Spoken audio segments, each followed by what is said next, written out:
¿Qué tal? Les habla Jorge Gestoso. En el programa de hoy, la regulación de la inteligencia artificial con otro notable invitado, Claudio Martínez, periodista especializado en ciencia y tecnología, directamente desde Quilmes, Argentina. Claudio Martínez, una cálida bienvenida al programa.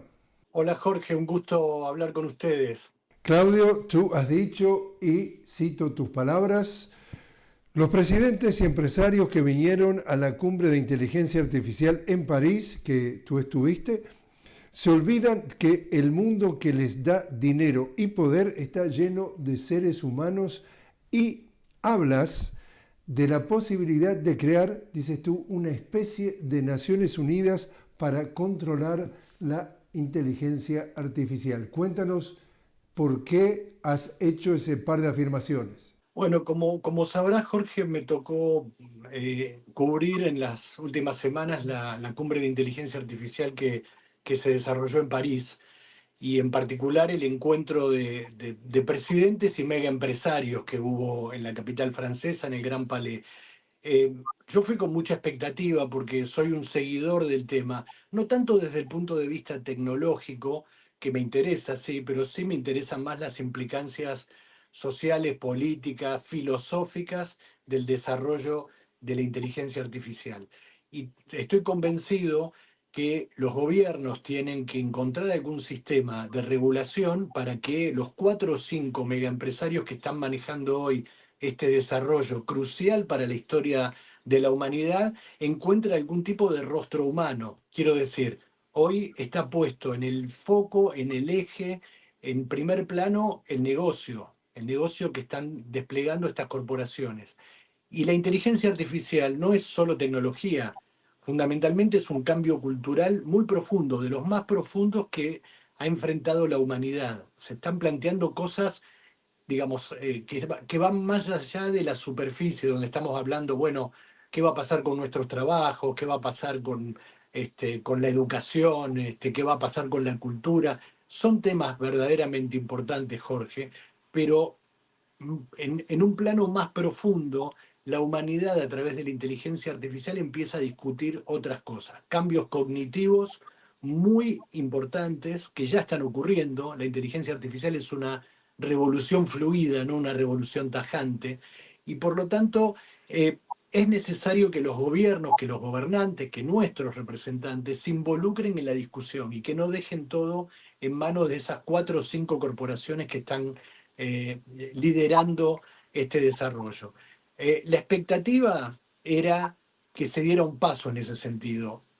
Ha sido defraudado esa esperanza, esa expectativa, porque finalmente la declaración final de los presidentes que participaron, y no fueron pocos, digo, además de Emmanuel Macron, estaba Narendra Modi, que es el presidente de la India, que era coorganizador de la cumbre, estaba el canciller alemán, Olaf Scholz, estaba el vicepresidente de Estados Unidos, James David Vance, estaba el presidente de Canadá, Justin Trudeau. O sea, había representación verdaderamente significativa e importante. No fue posible encontrar un documento común. Estados Unidos y Gran Bretaña se negaron a firmar la declaración final porque no quieren saber nada con las regulaciones. Ellos creen que la dicotomía entre regulación e innovación puede generar un riesgo enorme para el desarrollo de esta tecnología. Entonces, eh, el planteo de una gobernanza global que ofrezca esta protección a los seres humanos y a los ciudadanos de todo el mundo empieza a alejarse. Eso fue lo que de algún modo nos decepcionó a los que íbamos con cierta expectativa. Y además ver al mismo tiempo que el flujo de negocios sí tuvo una autopista muy franca en esa cumbre, porque Emmanuel Macron en paralelo anunció una inversión, escuché esta cifra, Jorge, 110.000 millones de euros que va a poner Emiratos Árabes Unidos para el desarrollo de un centro de datos de inteligencia artificial en Francia. En una combinación que suena lógica, porque el mundo árabe tiene muchos recursos financieros y tiene poca masa crítica científica. en Francia necesitan inversiones para tratar de subirse, en toda Europa digo, ¿no? Pero en particular en Francia, necesitan subirse a la carrera que lidera Estados Unidos, seguido por China, y para eso necesitan muchos recursos. Así que, por un lado, fue una cumbre de negocios muy franca y con muy buenos resultados. Para los hombres y las mujeres de a pie de todo el mundo que miramos a esta tecnología con esperanzas, pero también con cierto temor y cierta aprensión, no han sido buenas noticias las que se produjeron en París. Y Amnistía Internacional denunció la falta de participación de la sociedad civil en esa cumbre de inteligencia artificial en Francia. Sí, es así, Jorge. No, yo no diría que hay poco interés de la participación de la sociedad civil, porque en la cumbre, además de los presidentes y de los tecnomagnates, como se llaman ahora, porque digo, además de esos presidentes, tenías a Sam Altman, que es el CEO de OpenAI, tenías a Sundar Pichai, que es el CEO de Google, estaba el presidente de Microsoft, o sea, y había también presidentes de empresas muy importantes tecnológicas de Europa, de China. Estaba el vicepremier de China, también me olvidé de mencionarlo. Pero lo que había, además de toda esa gente, había como 1000 personas que participaban, gente del mundo de la academia, gente de la tecnología. Cuando digo de la academia, hablo de gente del mundo de la filosofía también, que está preocupada con esto. Hay muchos filósofos en el mundo trabajando sobre esta cuestión. Pero yo te diría que no hay poco interés de la sociedad civil, hay poco espacio para la sociedad civil que es distinto. Vos sabés que yo te voy a contar qué es lo que me decidió a mí recorrer 14.000 kilómetros desde la Argentina hasta París para estar 5 o 6 días, cambiar el calor de Buenos Aires extremo por el frío del invierno europeo. Lo que me decidió fue que al mismo tiempo que esta cumbre, en la cual tenía expectativas, pero sabía cuáles eran los riesgos, Eric Sadin, un filósofo muy conocido también, muy polémico, muy disruptivo, organizó una contracumbre, prácticamente en la vereda de enfrente del Gran Palais. El Gran Palais queda sobre Champs-Élysées, en una zona bellísima y emblemática de París, una zona de parques y de mucho espacio verde. Y de la vereda de enfrente hay un pequeño teatro independiente que se llama el Teatro de la Concordia. Ahí Eric Sadin organizó una reunión, una suerte de contracumbre, en los mismos días donde se desarrolló la cumbre, donde sí justamente estuvo representada la sociedad civil. En ese encuentro en el que me tocó participar y que fue el que me decidió a cruzar el océano y a ir a París, hubo no solo intelectuales como Sadén y otros filósofos y cientistas sociales, sino también hubo trabajadores representados por sus sindicatos, hubo artistas de distintos rubros que hoy están viendo afectada su actividad por el desarrollo de la inteligencia artificial, hubo docentes hablando de los impactos que se producen en la educación, en fin, hubo una gran cantidad de gente que está preocupada, que no está diciendo no a la tecnología, pongan la parte. Nadie está planteando eso, ¿no? Todo el mundo sabe que este desarrollo es de algún modo inevitable. Lo que está planteando la sociedad civil y cada vez con mayor nivel de articulación es la posibilidad de participar, de ponerle, como decía hace un rato, rostro humano, que no sea solo el fin de lucro de los tecnomagnates el que conduzca este desarrollo.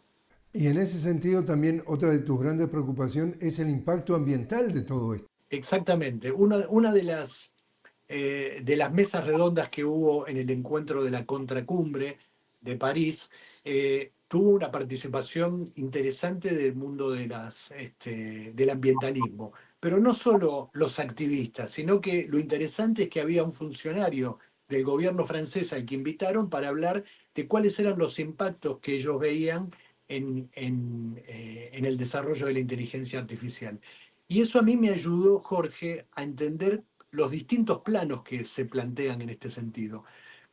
Hay algo que ya de algún modo aprendimos y es que las granjas de computadoras de la inteligencia artificial requieren un uso muy intensivo de energía porque generan mucho calor que hay que refrigerar, son miles de computadoras en una suerte de fábrica o galpón, o como quieran llamarlo.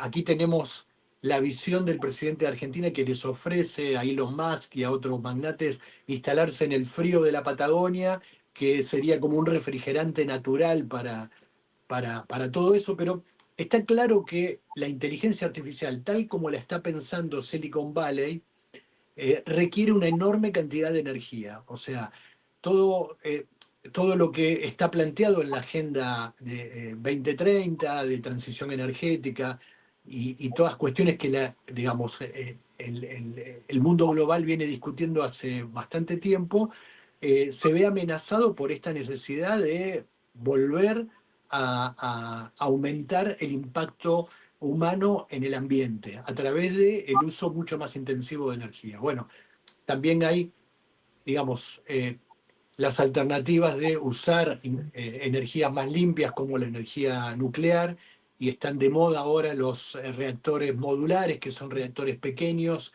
que se pueden ir acoplando para ir encontrando la escala adecuada de consumo, que podrían ser una solución. Pero, digamos, la inteligencia artificial le pone a la humanidad nuevamente el desafío de generar un enorme volumen de energía con el impacto que esto tiene sobre el ambiente. Ese es un plano que todos de algún modo lo teníamos claro, pero las personas que hablaron en la contracumbre, a mí por lo menos, que estoy asomándome día a día y apasionándome día a día con esto, me plantearon lo plantearon en general, mejor dicho, un nuevo escenario también, que tiene que ver con que hace falta un enorme desarrollo también de hardware, no solo de software, en términos de la inteligencia artificial.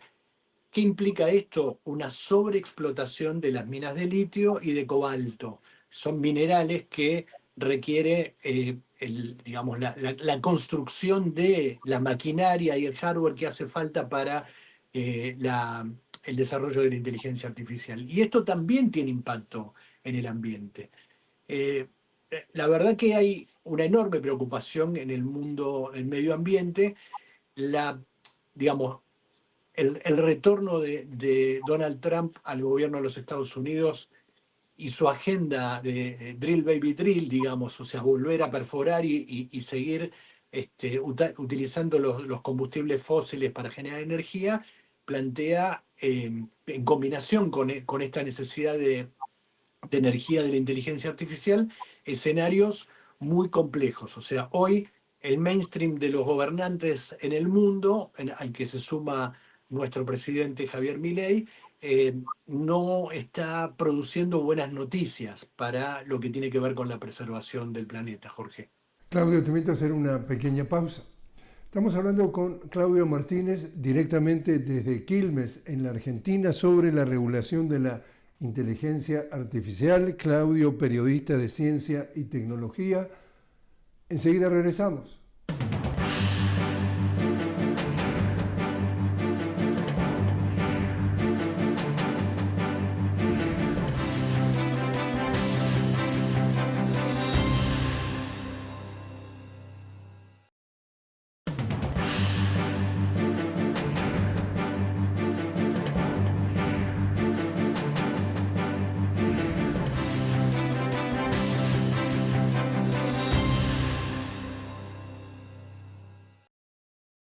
Continuamos hablando con Claudio Martínez directamente desde Quilmes, Argentina, sobre la regulación de la inteligencia artificial. Claudio, periodista de ciencia y tecnología. Estábamos hablando, Claudio, que tú participaste en ese evento de inteligencia artificial en París y nos decías prácticamente de la vereda de enfrente, de la acera de enfrente, se instaló una contracumbre.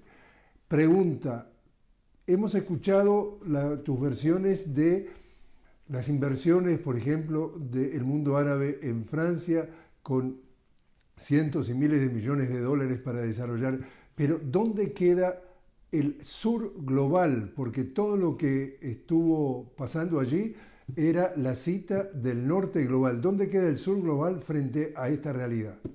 Bueno, es una gran pregunta. A mí depende de dónde pongamos la frontera del sur global y si consideramos a la India parte de ese sur global o no. En términos hemisféricos creo que no, y la China tampoco, pero uno siempre lo siente un poco más cerca, ¿no? Que Estados Unidos, Europa.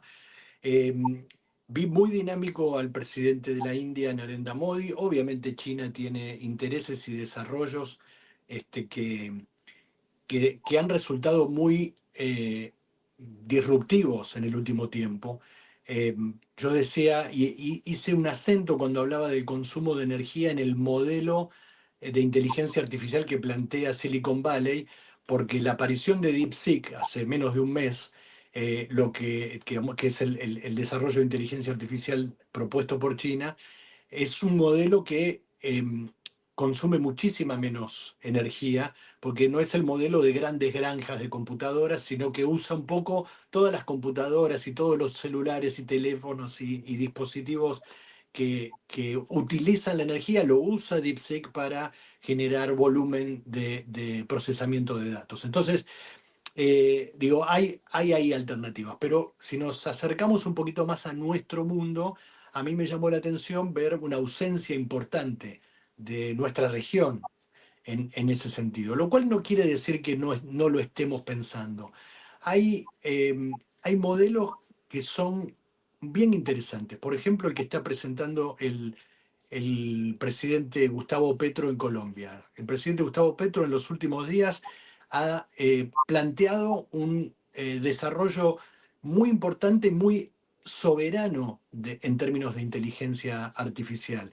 También yendo a buscar capitales en el mundo árabe, porque estuvo participando de una cumbre en Emiratos Árabes Unidos, donde también intentó traccionar fondos para desarrollar una inteligencia artificial soberana y autónoma en Colombia. Brasil también ha sancionado una legislación para el desarrollo de la inteligencia artificial. ¿Qué quiere decir? Bueno, hay experiencias y hay presidentes que están planteando alternativas sobre este modelo.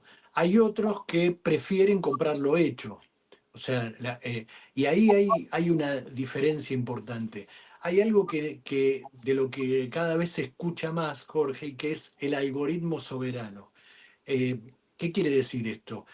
La inteligencia artificial generada desde el norte global tiene sesgos culturales, sesgos ideológicos. Seguramente si vos entrás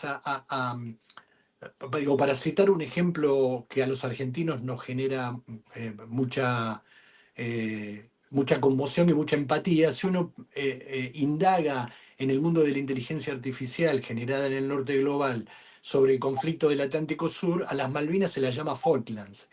Digo, para hacer una simplificación casi brutal, digamos, de lo que significa el sesgo en un algoritmo.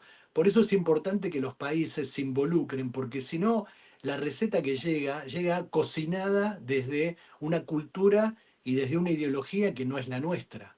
El ejemplo de Malvinas es un ejemplo muy sencillo y casi brutal, digamos, pero hay miles de otros ejemplos que tienen que ver con sesgos culturales, ideológicos, raciales, digamos, una inteligencia artificial pensada desde el mundo dominante del norte no es necesariamente una buena noticia para el sur global. Por eso es importante que los presidentes, que los líderes, que las sociedades se comprometan fundamentalmente en la generación de ese algoritmo soberano. Voy a decirte algo también que es insólito. Nadie, digamos, por lo menos yo digo, no sé cuál es tu caso, puede creer que la Real Academia Española es una institución progresista. Digamos, es una institución básicamente conservadora, casi por definición conservadora en términos de la lengua española. La Real Academia Española está también interesada en eh, investigar sobre este mundo porque hay lenguas como la española, que es una lengua que hablamos cerca de 1.000 millones de personas en el mundo, que corren riesgos con la inteligencia artificial, porque yo diría, alrededor del 12% de la humanidad habla español, por decirlo de un modo muy grueso, ¿no? Ahora, menos del 5% de la producción de contenido en Internet, que es el contenido del cual se nutre la inteligencia artificial, está en español. ¿Qué nos está marcando esto? Nos está marcando que nuestra lengua corre riesgos. Entonces, hay algo que pensar, hay algo en lo cual involucrarse para preservar nuestra cultura, preservar nuestra lengua, preservar nuestras costumbres, nuestro modo de mirar el mundo, porque si no, esta corriente nos va a llevar puestos, como decimos acá. Esta corriente nos va a llevar. Y es necesario que tengamos una línea de reflexión. Hay mucha gente, te decía, sobre todo en el campo de las ciencias sociales. Por ahí uno piensa que las ciencias duras son las que están involucradas en esto, la computación, la matemática, la física, pero a mí me genera mucha expectativa ver la cantidad de filósofos que han enfocado su investigación en este tema, la cantidad de antropólogos, de cientistas sociales, de educadores, de politólogos, que están mirando este fenómeno, porque es un fenómeno, insisto, que no tiene que ver con lo tecnológico, o al menos no solo con lo tecnológico, Jorge, tiene que ver con el futuro de la humanidad. La humanidad frente al desafío y la oportunidad de la inteligencia artificial, quizás como pocas veces en la historia se enfrenta a la pregunta de cuál es su sentido. Porque hay cosas como algo que está asociado a la inteligencia artificial, que es el transhumanismo, que es la síntesis entre biología y tecnología, que está planteándonos un horizonte de casi de inmortalidad, humanos que vivan más de 200 años. Y eso plantea dilemas filosóficos muy profundos. Eh, Correr el horizonte de la muerte, a nadie le resulta, digo, todos hemos pasado por la experiencia dolorosa de la muerte de un ser querido. Obviamente es algo que uno si pudiera lo evitara, pero al mismo tiempo si lo mira desde el punto de vista filosófico, correr el horizonte de la muerte en nuestras vidas implica abrir un montón de interrogantes para los cuales no sé si estamos preparados. Si vos me pedís que haga un cierre poético de esta idea, te diría, ¿qué es la vida sin el horizonte de la muerte? Esa es la pregunta también a la que nos enfrenta la inteligencia artificial. Por último, entonces, ¿cómo dirías tú que son los próximos pasos, Claudio? Una de las cosas que me traje de París es la noción, hablando con colegas, hablando con gente del mundo de la tecnología y de las ciencias sociales, que los próximos 10 años son cruciales para la humanidad. Eh, Creo que la clave está en el involucramiento de todos, porque esto no, insisto, no es un tema de tecnólogos, de grandes empresas, sino está en juego el futuro de la humanidad o, digamos, cómo queremos diseñar con ayuda de la tecnología el futuro, nuestro futuro, el futuro de la humanidad. Por lo tanto, es muy importante que nos involucremos y sin miedo. A veces la tecnología, sobre todo para los que somos más grandes y no somos nativos digitales, genera cierto rechazo, aprensión, temor. Sin miedo hay que involucrarse en esta discusión, porque, insisto, lo digo por tercera vez, Jorge, no es una discusión tecnológica, es una discusión política, cultural, económica, que impacta sobre nuestra cognición, sobre el modo en el que nos vinculamos unos con otros. El mundo de digital, como dije hace un rato, es una revolución fluida. Nosotros, que vos y yo somos gente ya grande que ha transitado muchos años en el periodismo, estamos acostumbrados a cubrir revoluciones tajantes, que se vienen gestando, pero que un día explotan y producen un cambio significativo. Este es un cambio que empezó a producirse hace varias décadas y que de modo fluido va cambiando nuestras vidas, por eso no sentimos que es una revolución que ha cambiado de un día para el otro el modo de actuar y el modo de vincularse. Pero es una revolución fluida que va produciendo cambios todos los días, todos los minutos en el modo en el que vivimos, en el modo en el que trabajamos, en el modo en el que nos vinculamos y en el modo en el que utilizamos el órgano más plástico que tenemos, que es nuestro cerebro. Nuestro cerebro ya no es el mismo que décadas atrás porque empezó a tener algo, digamos, empezó a utilizar algo que los especialistas llaman delegación cognitiva, y es que cada vez nuestro cerebro delega más en la tecnología funciones que antes estaban incorporadas, desde lo que hemos delegado en los sistemas que usan el GPS para ubicarnos en una ciudad, cuanto antes el hombre había desarrollado la capacidad de ubicarse en el espacio.